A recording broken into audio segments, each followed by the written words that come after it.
Hi everyone, welcome back to my channel. આજે friends હું તમારા માટે એકદમ સ્પેશિયલ રેસીપી લઈને આવી છું.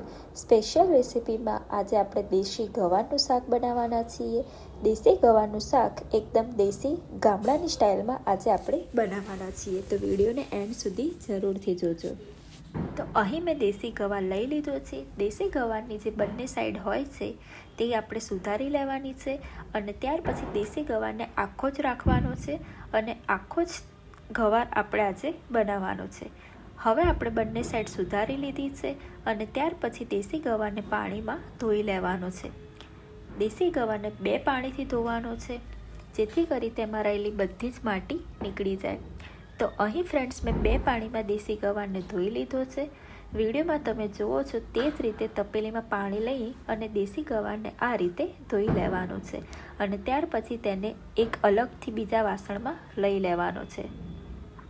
હવે દેશી ગવારને આપણે પાણીમાં બાફી લેવાનો છે, એટલા માટે દેશી ગવારને એક મોટી તપેલીમાં જ લઈ લેવાનો છે અને તપેલીમાં જ દેશી ગવારને બાફી લેવાનો છે.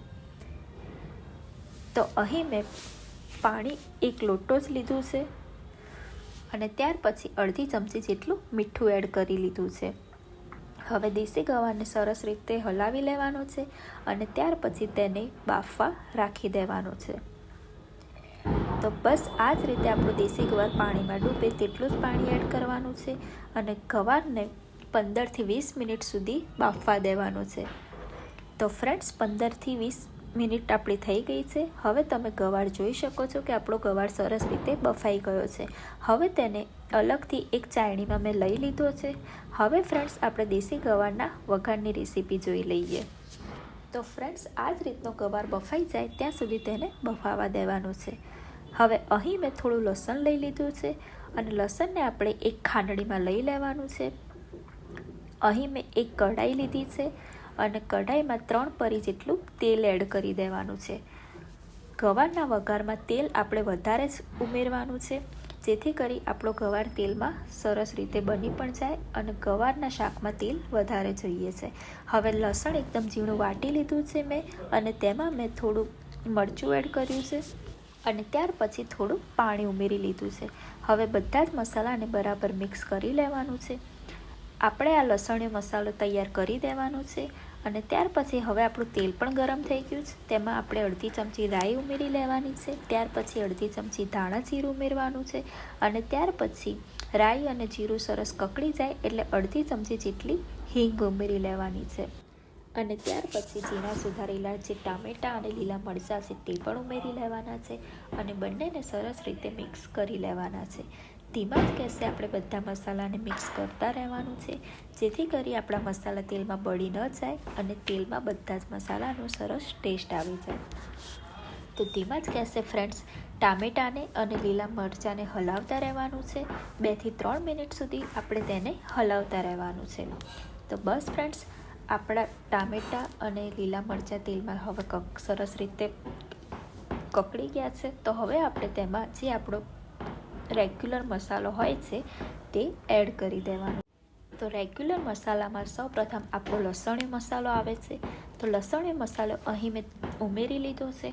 હવે તેને આપણે બરાબર ટામેટાં અને લીલા મરચાં સાથે તેલમાં મિક્સ કરી લેવાનું છે. લસણીયો મસાલો બરાબર મિક્સ થઈ જાય ત્યાર પછી ફ્રેન્ડ્સ આપણે તેમાં 1 ચમચી હળદર ઉમેરી લેવાની છે અને ત્યાર પછી 1 ચમચી ધાણા જીરું ઉમેરી લેવાનું છે અને ત્યાર પછી 1 ચમચી મીઠું ઉમેરી લેવાનું છે. બધા જ મસાલા ફ્રેન્ડ્સ તમે તમારા સ્વાદ અનુસાર ઓછા કે વધારે ઉમેરી શકો છો, પણ મીઠું અહીં આપણે ઓછું જ ઉમેરવાનું છે કારણ કે આપણે ગવાર બાફવામાં મીઠું ઉમેર્યું હતું, એટલે આપણે મીઠું અહીં અડધી ચમચીથી પણ ઓછું લેવાનું છે. હવે બધા જ મસાલાને બરાબર તેલમાં મિક્સ કરી લેવાના છે. 3 થી 4 મિનિટ સુધી આપણે આ જ રીતે હલાવતા રહેવાનું છે. ધીમા જ ગેસે બધા મસાલાને મિક્સ કરી લેવાના છે. ત્યાર પછી આપણે જે લસણીયો મસાલો બનાવ્યો હતો તે ખાંડણીમાં થોડું પાણી ઉમેરી લેવાનું છે અને ત્યાર પછી પાણી ઉમેરીને તે પાણી બરાબર મિક્સ કરીને વઘારમાં ઉમેરી લેવાનું છે. હવે બધો જ વઘાર 2 થી 3 મિનિટ સુધી આ રીતે ઉકળવા દેવાનો છે અને તેને હલાવતા રહેવાનું છે. આ રીતનો વઘાર કરવાથી આપણા શાકનો ટેસ્ટ પણ ખૂબ જ સરસ આવે છે અને આપણું શાક ખાવામાં ખૂબ જ ટેસ્ટી લાગે છે. તો બસ ફ્રેન્ડ્સ, હવે આપણો વઘાર સરસ રીતે થઈ ગયો છે. હવે આપણે બાફેલા ગવારને વઘારમાં ઉમેરી લેવાનો છે, પણ 2 થી 3 મિનિટ સુધી બધા જ વઘારને આ રીતે મિક્સ કરી લેવાનું છે. ત્યાર પછી ફ્રેન્ડ્સ, હવે બધો જ મસાલો આપણો બરાબર મિક્સ થઈ ગયો છે. તો હવે આપણે બાફેલા ગવારને મસાલામાં મિક્સ કરી લેવાનો છે. બાફેલો ગવાર જ્યારે આપણે મસાલામાં ઉમેરીએ છીએ ત્યારે ગેસ ધીમો જ રાખવાનો છે. ધીમા જ ગેસે બાફેલા ગવારને ઉમેરી લેવાનો છે. હવે બસ હલકા જ હાથે બાફેલા ગવારને મિક્સ કરી લેશું અને 2 થી 3 મિનિટ સુધી ગવારને ધીમા જ ગેસે હલાવતા રહેવાનું છે. તો ફ્રેન્ડ્સ, આપણું દેશી ગવારનું શાક રેડી થઈ ગયું છે.